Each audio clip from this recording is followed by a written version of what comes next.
अच्छा बच्चे, बिस्मिल्लाहिर्रहमानिर्रहीम। Physics chapter number 5, last topic है हमारा अल्टरनेटिंग करंट का। सेकंड ईयर के आखिरी मतलब टॉपिक है चैप्टर नंबर 5 का, मैक्सवेल इक्वेशन। और इस पूरे चैप्टर का आप अगर मुझसे रेटिंग करवाएं तो मैं इस टॉपिक को सबसे ऊपर रखता हूँ। और पिछले साल फर्स्ट टाइम पे ये लॉन्ग भी आया है। मैक्सवेल इक्वेशन बड़ा इजी सा टॉपिक। ये बेसिकली टॉपिक आज से पहले सेकंड ईयर की किताब में नहीं था। ये टॉपिक नया आया, बीएससी लेवल का टॉपिक है। इसमें हम सारी चीजें नहीं पढ़ेंगे, कौन कौन सी क्वेश्चंस पढ़ेंगे ये आपको बताते हैं। तो लिखिएगा, it is the set of equations, बल्कि लिखिए it is the combination of, it is the combination of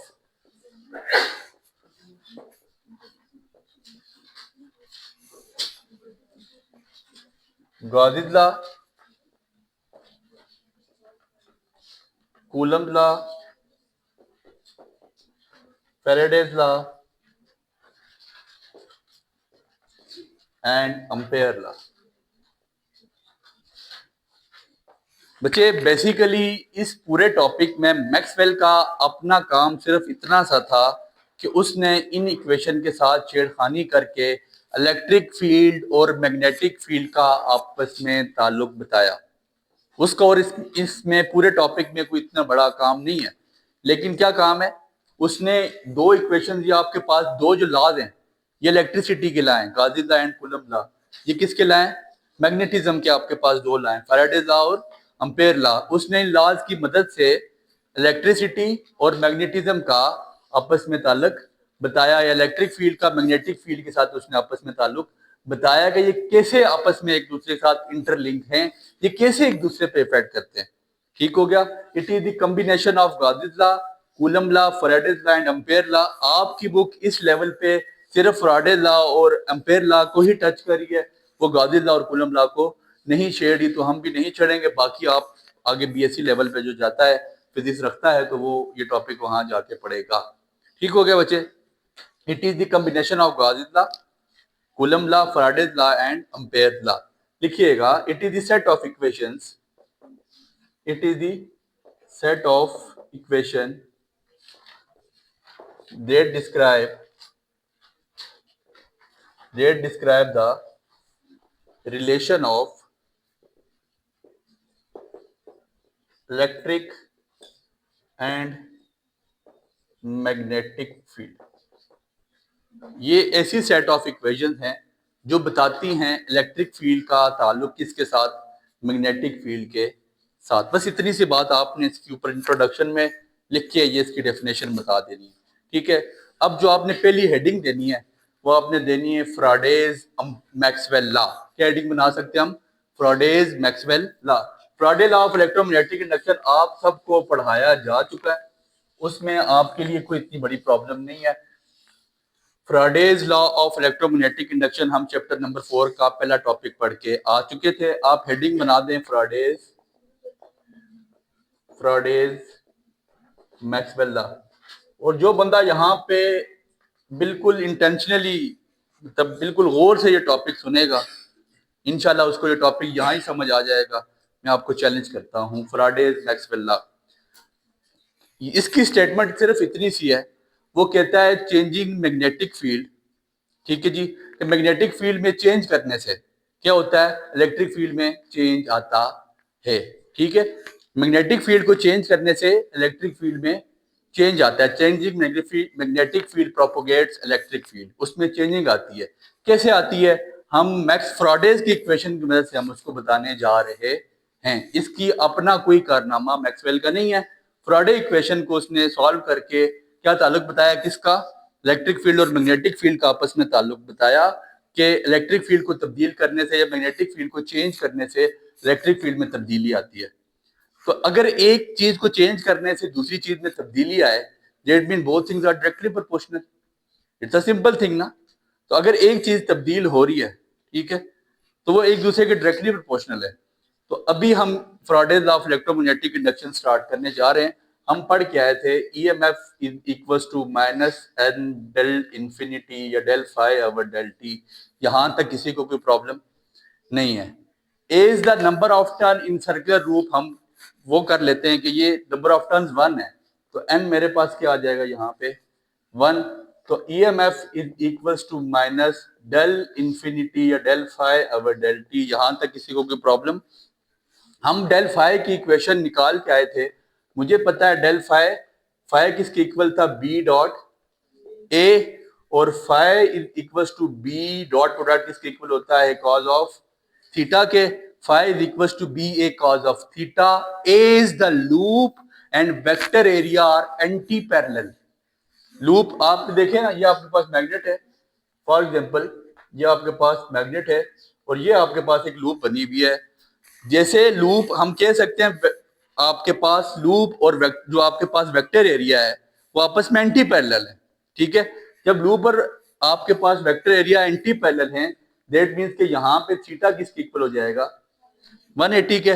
parallel चीज हो तो 0 डिग्री, एंटी पैरेलल हो तो 180 डिग्री, कॉमन सी बात। तो थीटा जब 180 है, दैट मींस कि cos 180 की वैल्यू आपके पास क्या होती है?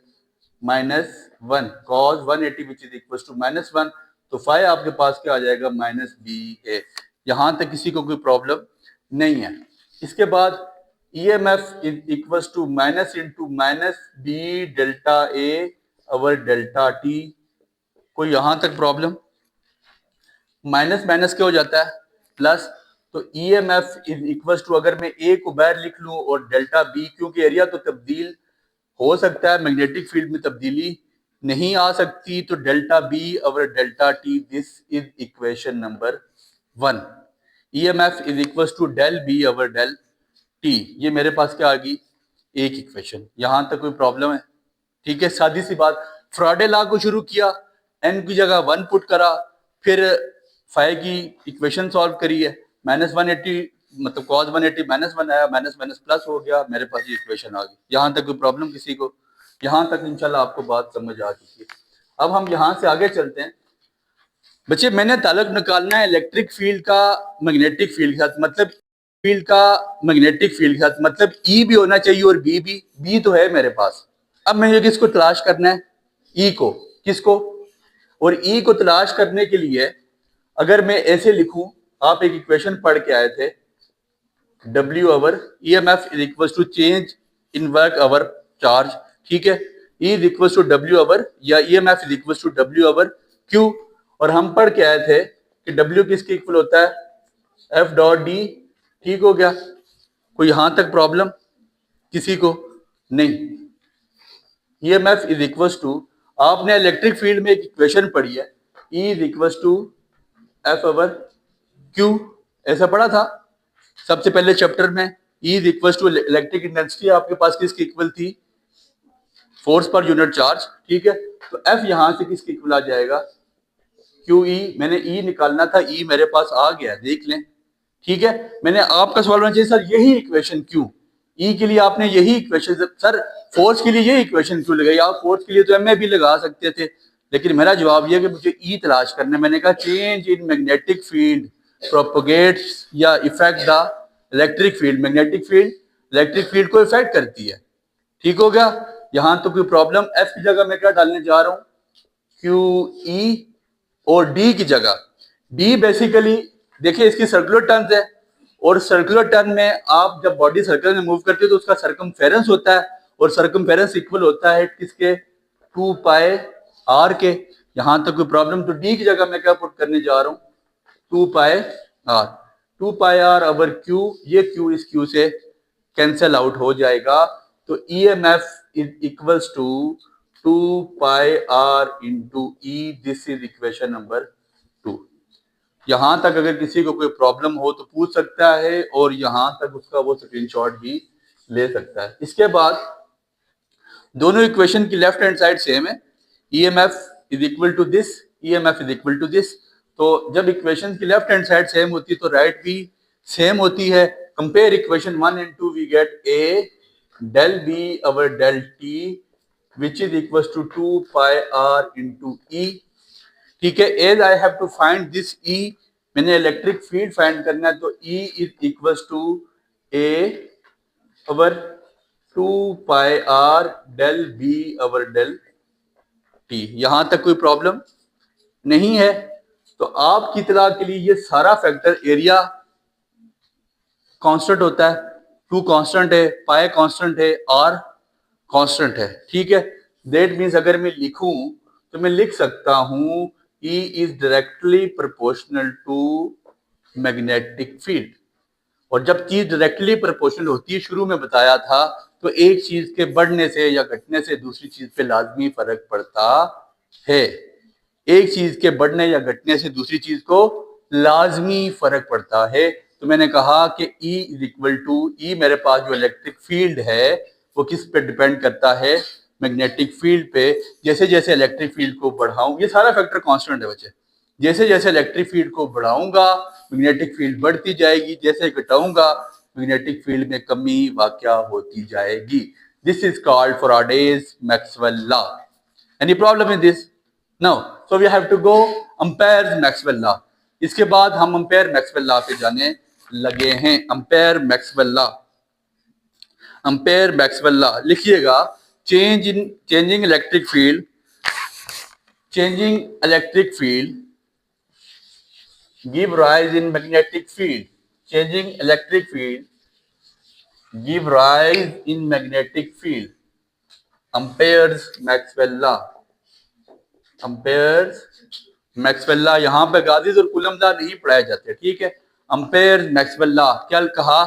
Changing magnetic field, changing electric field give rise to the magnetic field। और जाहिर सी बात है, एक चीज बढ़ने से अगर दूसरी चीज में तब्दीली आ रही, that mean they are directly proportional ना, ठीक है। इसका मतलब है वो चीजें आपस में डायरेक्टली प्रोपोर्शनल है।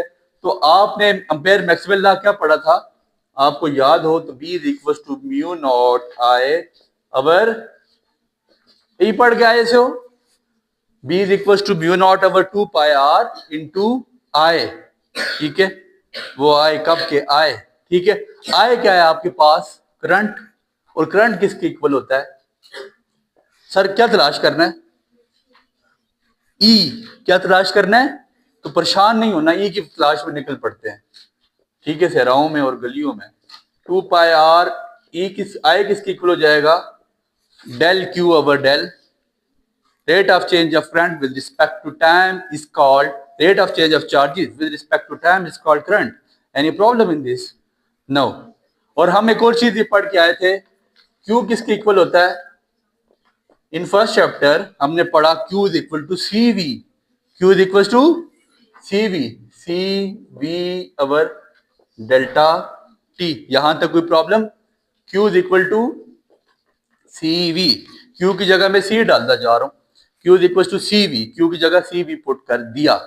और सी हमने जब पढ़ा capacitance between to parallel plate capacitors, जब कैपेसिटर का जिक्र आता है तो सी उसकी कैपेसिटेंस होती है। और हमने सी की वहां पे वैल्यू पढ़ी थी A epsilon naught over D. कोई प्रॉब्लम? सर इक्वेशन जोड़ी जा रही खाली, कोई मसला? B is equal to mu naught over 2 pi R, C की जगह पे A epsilon naught over D, ठीक हो गया। अब V की इक्वेशन, V आप लोग क्या पढ़ के आए थे, ठीक है। V आपको याद हो E D, V is equal to E D, V is equal to E D. और E आप किसकी इक्वल पढ़, आपने ये बेसिकली पढ़ा था E is equal to V by D. इसी टॉपिक में capacitance between two plate capacitor start करा था। तो V की जगह पे मैं क्या पुट करने जा रहा हूँ? V की जगह पुट होने जा रहा है E D, E D divided by ये डेल्टा टी, दोनों के नीचे डिवाइड होगा बच्चे, डबल डिवीजन सॉल्व होगी, ठीक है। डबल डिवीजन सॉल्व करनी है, ये दोनों के नीचे सॉल्व होने जा रहा है। गौर कीजिए, ये डी इस डी से कैंसल आउट हो जाएगा, यहां तक कोई प्रॉब्लम? तो B is equal to mu naught over 2 pi R into epsilon naught E over, change of E कर देने की बात, ई ओवर डेल्टा। ई आ गया सर। और ये सारा फैक्टर क्या है? Constant, mu naught constant, epsilon naught constant, 2 pi R constant. D और डी को कैंसल आउट कर दिया, ठीक है। यहां से मैं बताता हूँ बच्चे, एक मिनट, वो ये एरिया ये आ गया ना, एरिया भी आपके पास कांस्टेंट है ना। Mu naught over 2 pi R, A epsilon naught over D, किसकी जगह डाला? सी की जगह पे, बी की जगह पे ई डी डाल दिया। ये डी और इस डी से कैंसिल आउट हो गया, A epsilon naught over D into E आपके पास आ गया। तो अगर मैं इसको ऐसे लिखूं, B is equal to A mu naught into epsilon naught over 2 pi R. Sir area common आप मतलब कह सकते हैं कि ये कांस्टेंट है, ठीक है। A mu naught epsilon naught over 2 pi R into del E over del T. ये सारा फैक्टर कांस्टेंट है। That mean B is directly proportional to change in electric field. ऐसे ही है बच्चे, चेंजिंग राइज बल्कि changing in electric field give rise in magnetic field. ऐसे ही है। तो वो कैसे राइज करेगी? जब चीजें आपस में डायरेक्टली प्रोपोर्शनल होंगी। यहां तक कोई प्रॉब्लम? ये आपके पास मैक्सवेल इक्वेशन थी और ये कोई इतनी मुश्किल, कोई इतनी बड़ी इसमें रॉकेट साइंस नहीं थी। आखिर में मैक्सवेल ने एक और कारनामा सरअंजाम दिया। उसने थियोरेटिकली वैल्यू फाइंड आउट करी किसकी? सी की। और सी आप लोग आज तक पढ़ के आए हैं, क्या होता है? C is the speed of light. Speed of light की वैल्यू आपने आज तक जुबानी ही याद करी हुई थी। कितनी थी? 3 क्रॉस 10 की पावर 8 मीटर पर सेकेंड। तो मैक्सवेल साहब ने क्या किया? थियोरेटिकली एक इक्वेशन फाइंड आउट की, जिसकी मदद से उसने कहा कि सी जो आपने सी की वैल्यू है, स्पीड ऑफ लाइट की वैल्यू है, वो इस फार्मूले से आप लोग सॉल्व कर सकते हैं। C is equal to 1 over under root of mu naught into epsilon. This is the equation, this is the formula that has been given by Maxwell. जो मैक्सवेल ने दिया था कि आप वेलोसिटी स्पीड ऑफ लाइट जो है आपके पास, वो थियोरेटिकली फाइंड आउट कर सकते हैं इस फार्मूले की मदद से। और आपको पता होना चाहिए, चौथे चैप्टर में पढ़ के आए, म्यू नॉट किसके इक्वल होता है? 4 पाई मल्टीप्लाई 10 की power -7 weber per ampere per metre. ठीक हो गया। और म्यू नॉट एप्सिलॉन नॉट आपके पास किसके इक्वल होता है? 8.85 मल्टीप्लाई 10 की पावर -12। हमने सबसे पहला टॉपिक इस किताब का जब कूलम लॉ पढ़ा, तो उसमें हमने परमिटिविटी ऑफ फ्री स्पेस की वैल्यू पढ़ी थी, 8.85 क्रॉस 10 की पावर -12। तो ये काम, ये कारनामा जो सर अंजाम दिया, ये मैक्सवेल साहब ने दिया था। और म्यू नॉट की जगह हम पुट करेंगे 4 पाई मल्टीप्लाई 10 की पावर -7 और 8.85 मल्टीप्लाई 10 की power -12। So how it is solve? ये कैसे सॉल्व की जाती है? The thing is that you have to multiply the value of pi is 3.14 3.14 multiplied by 4 and then you have to multiply 8.85. Firstly you have a calculator. If you don't have a calculator you can't solve this. ठीक है, अगर calculator नहीं है तो नहीं कर सकते। If you have a calculator then you have to multiply 4 multiplied by 3.14 cross 8.85. The answer will appear and then you have to take under root 10 की पावर -7 10 की power -12 which is equal to 10 की power -19. Then you have to take under root, and root means की power 1/2 and then ये ऊपर चला जाएगा। तो इसके पास आपके पास जो स्पीड ऑफ लाइट की वैल्यू आ जाएगी, क्या आएगी? 3 क्रॉस 10 की पावर 8 मीटर पर सेकंड। ये कारनामा भी मैक्सवेल साहब का था। उम्मीद करते हैं आपको यहाँ तक मैक्सवेल इक्वेशन समझ आई होगी। कूलम लॉ और गादिस लॉ को रिलेट नहीं किया जा रहा क्योंकि आपकी बुक इतना ही कर रही है। और आपकी इत्तला के लिए आपकी इस किताब का सबसे इम्पोर्टेंट, इस चैप्टर का सबसे इम्पोर्टेंट टॉपिक है। कोई मुश्किल नहीं था। उम्मीद करते हैं आपको समझ आया होगा। बहुत इंपॉर्टेंट टॉपिक है, दुआ में याद। Enjoyed the lecture? Give it a like. Stay updated. Like, subscribe, and comment.